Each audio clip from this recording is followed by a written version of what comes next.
quand il n'y a pas de clients. En tant que quoi? Oh ma chère, c'est très simple. Tu redeviendras ce que tu as toujours été, une servante. Tu travailleras ici comme bonne à tout faire. C'est bien simple. Tous les matins, tu nettoieras le sol, tu récureras les toilettes, tu feras les poussières et la vaisselle. Enfin bref, tu feras le ménage de fond en comble, Maria. Je ne suis plus femme de chambre depuis très longtemps. Eh bien, c'est comme ça, Maria. Voilà, c'est soit ça, soit tu t'en vas d'ici. À toi de voir. Tu choisis. Mais bon, d'après ce qu'Ézéchiel m'a dit, ta vie est en danger et tu ne peux pas te permettre de prendre tes grands airs, hein? Alors, qu'est-ce que tu veux voir en premier? Ma loge ou le local où on range les balais et les seaux? Allez, viens. Allez!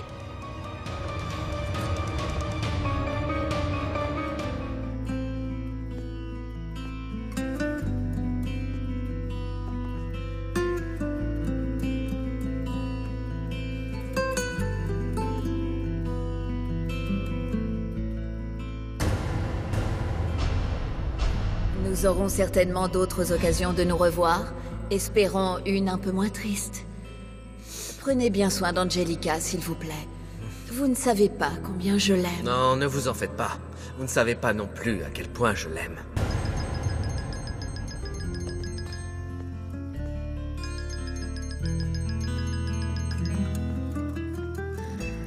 J'attendais ton appel, Sandro. Comment ça s'est passé? Ça me fait extrêmement plaisir de savoir que tu pensais à moi.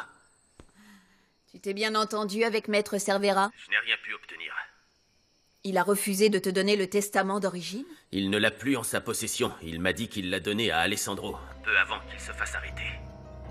Et que ton cousin les a demandés justement pour te les transmettre. Je crois que tu vas devoir continuer d'insister auprès de sa femme. Montserrat ne m'aidera pas. Bon, ne t'en fais pas. Je vais le récupérer. Tu sais, je m'inquiète beaucoup de ce que nous avons dit à Monsieur Medina. Tu n'as aucune raison de t'en faire. Pedro a promis qu'il ne révélerait pas comment il avait obtenu cette information. Ou est-ce que c'est autre chose qui t'inquiète? Ça serait pas plutôt de causer des ennuis au type avec qui tu comptais t'envoyer en l'air? Oh. Au revoir, Sandro.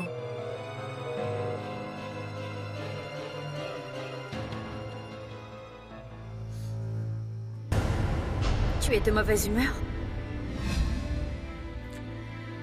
Je n'ai pas dormi.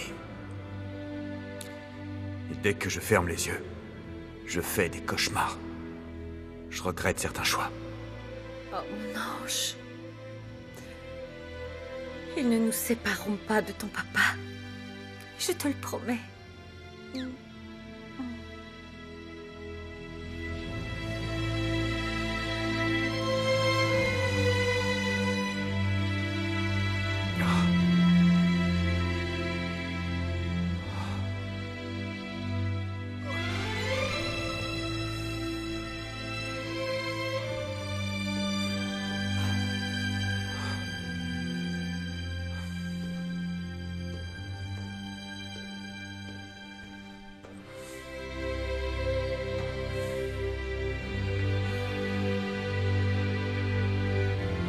Tu es allé voir ton mari? Oui, Ah bon? oui. Et tu lui as dit que je t'avais embrassé ce matin? Non, je n'ai pas osé lui en parler. Moi, je lui ai dit. Mais je lui ai aussi dit que je ne le ferai plus jamais. Ah oui? Et tu comptes tenir cette promesse? Bien sûr que non. Montserrat! Va-t'en, José-Louis, pars, va-t'en! Maman, je peux t'expliquer, s'il te plaît, ne t'énerve pas. Non, non, non, non, non, non, mon ange. Tu n'as pas du tout à te justifier. Ton mari ne sortira probablement pas de prison, mon ange. Et tu as le droit de refaire ta vie. Et qui mieux pour se faire qu'un homme sur le point d'hériter d'une grande fortune.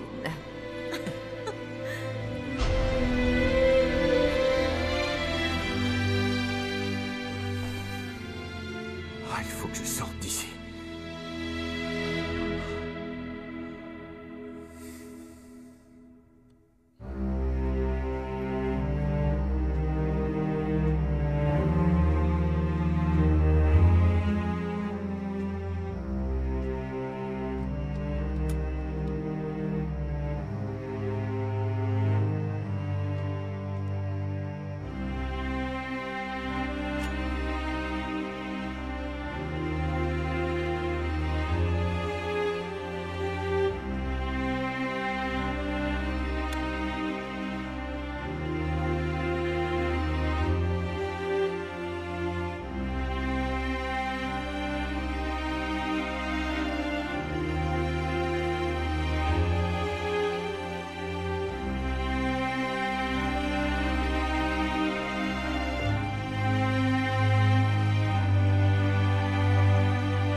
Capitaine. Je vous attendais, lieutenant. Bonjour, Alvarez. Bonjour, monsieur. Votre ponctualité me surprend. Vous m'avez demandé d'être là aux aurores. Je vais vous poser une question, lieutenant. Et j'espère que vous me répondrez honnêtement. Comme toujours, capitaine. Monsieur Medina vient de m'informer qu'un trafiquant de drogue a emmené une valise pleine d'argent à la maison d'Alessandro Almonte dans le but de payer la drogue de Joaquin et il a voulu le dénoncer. C'est complètement faux, capitaine. D'ailleurs, les autorités ont justement fouillé la propriété d'Almonte et ils ont découvert que cette valise ne contenait que quelques documents, sans importance. Je n'ai pas compris ça comme ça, Alvarez. Sur ordre d'Alessandro, l'argent en question a été enterré sur la plage de sa maison, justement pour la cacher de la police. Excusez-moi, monsieur le maire, mais franchement, je ne vois pas de quoi vous parlez. Cette nuit-là, il y a un témoin qui a vu monsieur Almonte brûler cet argent dans un feu de plage et un autre homme l'aidant à se débarrasser des preuves. Capitaine, pourrais-je vous parler seul à seul? Répondez d'abord, lieutenant. Avez-vous aidé Alessandro Almonte à brûler cet argent sur cette plage? Oui, capitaine. Mais si vous permettez, j'aimerais expliquer... Rien du tout. Rien ne saurait justifier ça. Vous êtes un lieutenant de marine et la personne en charge de l'enquête sur monsieur Almonte. Vous auriez dû confisquer ces preuves. Alessandro Almonte est innocent. Tout ceci est un coup monté contre lui. Désolé, mais je ne pouvais pas le laisser venir ici. Ce n'était absolument pas la bonne façon de l'aider, lieutenant. Si Alessandro Almonte est vraiment innocent, maintenant, à cause de vous, ça va être très difficile de le sortir de prison. Vous ne savez pas à quel point je regrette la décision que vous me poussez à prendre, mais malgré toute la peine que ça me fait, vous ne me laissez malheureusement pas le choix. Cette faute grave appelle une sanction exemplaire. Vous viderez votre bureau aujourd'hui. Remettez-moi votre uniforme et vos insignes. À compter d'aujourd'hui, vous êtes renvoyé de la marine. À vos ordres, capitaine.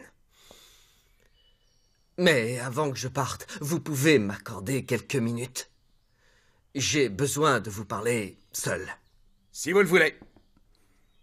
Pouvez-vous nous excuser un instant, Pedro? Bien sûr, capitaine.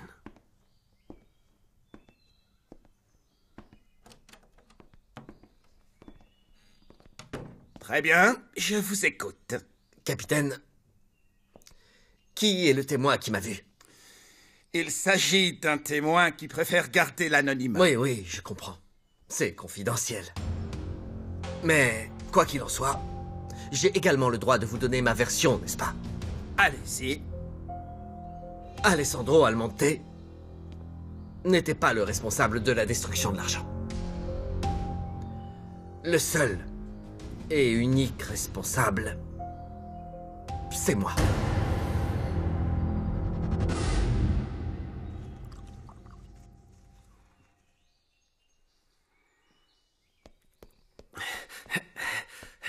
Dimitrio, c'est Bonjour, toi? j'allais partir. Tu pars maintenant? Oui. Tu ne veux pas prendre le petit déjeuner avec moi? Je ne peux pas, je dois être à l'heure aujourd'hui. Le capitaine revient de son voyage. Oh, regarde-moi. Eh bien, tu es très mal coiffé, mais tu es quand même toujours Je aussi mettrai beau. ma casquette. Si Adolfo débarque, dis-lui de m'appeler sur mon portable, c'est très important. Je le lui dirai, mais je croyais que vous n'étiez plus aussi proche qu'avant. Non, il doit se procurer quelque chose dont nous avons besoin pour aider Alessandro. Pour aider Alessandro? C'est très gentil de sa part, parce que ça aurait été plus logique qu'il se range du côté de Pedro Medina, tu ne trouves pas? Gentil? C'est son beau-frère. Non, mais il le fait pour l'argent, mon amour. Juste Oh, pour bien l'argent. sûr, Tu c'est sais bien combien le il a genre demandé? d'Adolfo. $1 million. Comment? N'oublions pas qui est Adolfo. Ah, Adolfo. Adolfo. C'est lui qui avait lancé l'idée de te faire subir toutes ces choses, tu sais. Eh oui, je sais que tu ne me crois pas. Et j'ai conscience que ça ne fait pas de moi quelqu'un de meilleur que lui.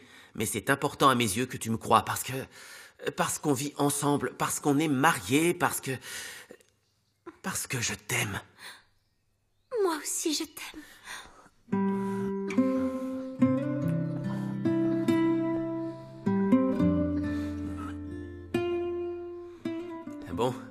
Je m'en vais. Je ne voudrais pas être en retard.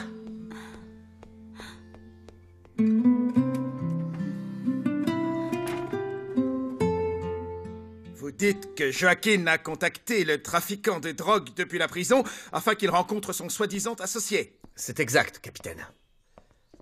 Alessandro ne le connaissait pas. Tout ceci n'est qu'un coup monté contre lui. Et quand vous interrogerez Barraras, vous en aurez la confirmation. Attendez, il y a une chose que je ne comprends pas. Si M. Almonte a livré ce criminel à la police, pourquoi n'a-t-il également pas rendu l'argent? Eh bien, capitaine, c'était son intention. Il voulait vous rendre cet argent, mais quelqu'un de sa famille l'a trouvé puis caché. Dès qu'Alessandro l'a retrouvé, il a tout de suite eu le bon réflexe. Il m'a appelé et il m'a demandé de venir chez lui pour me confier les preuves. Alors, comment cet argent s'est-il finalement envolé en fumée dans un feu sur la plage? Parce que je l'ai fait brûler, capitaine. Comment avez-vous pu faire une chose pareille, José Luis? Désolé, capitaine, mais j'ai agi ainsi parce que je ne voulais vraiment pas que la situation d'Alessandro se complique encore. Je suis désolé. Et il a accepté de le détruire? Non, non, non, pas du tout. Il n'a pas accepté, bien au contraire. Il a toujours été contre cette idée. Mais franchement, j'ai tellement insisté qu'il n'a pas eu le choix. Je suis le seul responsable dans cette histoire. Mais vous vous rendez compte que cette confession suffirait à vous envoyer en prison? Oui, capitaine, je le sais. Je sais également que j'ai commis un crime. Et c'est pour ça que je suis prêt à en assumer les conséquences. La seule chose que je vous demande, capitaine, c'est qu'Angelica n'en entende jamais parler. S'il vous plaît, laissez-moi rester à ses côtés durant ces derniers jours. Je vous promets que je me livrerai aux autorités dès qu'elle sera décédée. Très bien, José Luis. Vous aurez ces quelques jours. Et je suis vraiment désolé de ne rien pouvoir faire pour vous éviter d'avoir à payer pour le crime que vous avez commis. Très bien, capitaine. Je vous confie le rapport d'enquête officiel. Lorsque vous le lirez, vous comprendrez qu'une lourde injustice a été commise à l'encontre d'Alessandro. Je vous demande donc de le lire avec la plus grande attention et j'espère qu'Alessandro sera libéré très rapidement. Je vous garantis que je vais le lire attentivement. Merci beaucoup, capitaine. Ça a été un honneur de servir dans la marine et plus encore,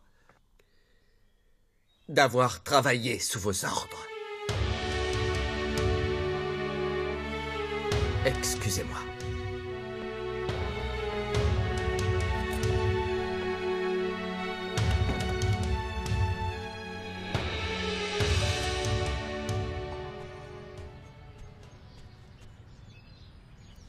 Tu es occupée, Josefina?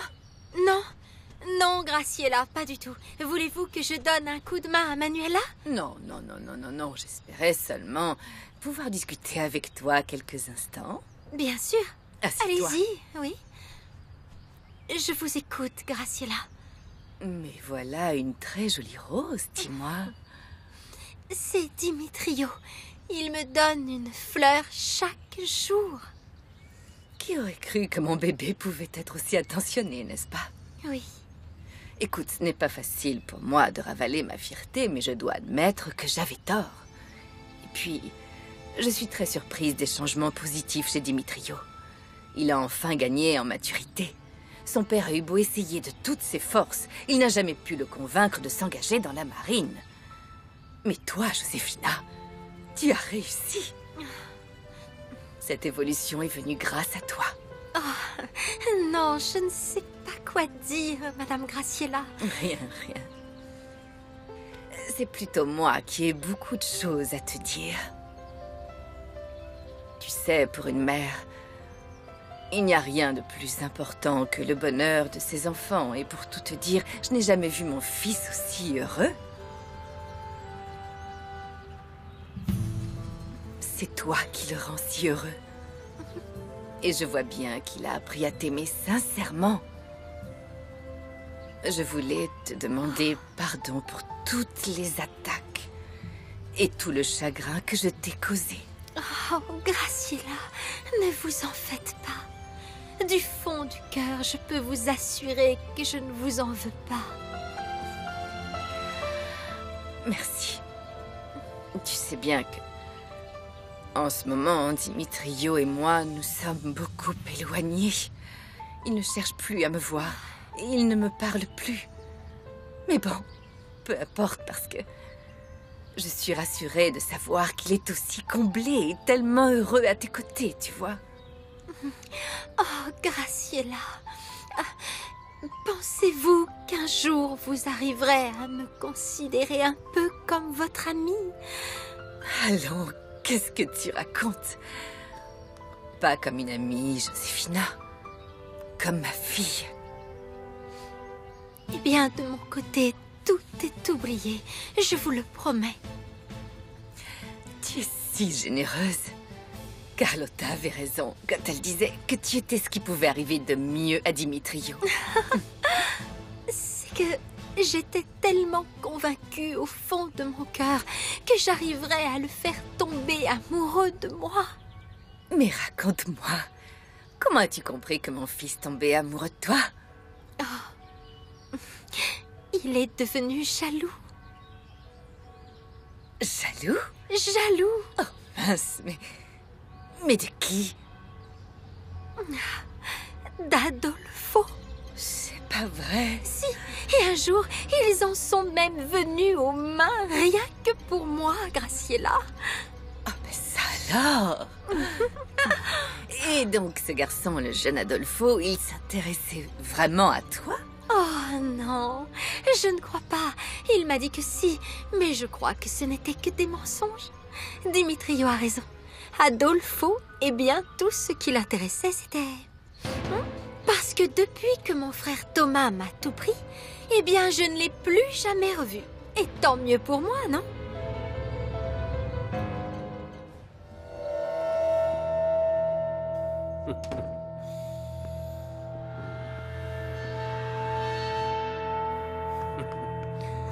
Excuse-moi de t'avoir fait attendre, Fofito.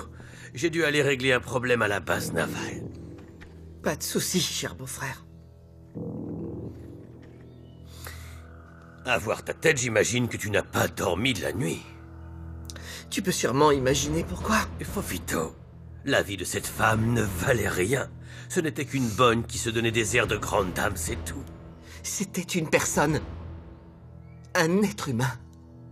Tu m'as obligé à la descendre, Pedro. Tu avais des sentiments pour elle ou quoi? Ça n'a plus aucune importance.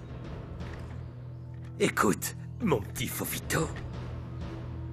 Je suis sûr que ce petit geste t'aidera à surmonter les épreuves que je t'ai imposées. Tiens, regarde ta récompense.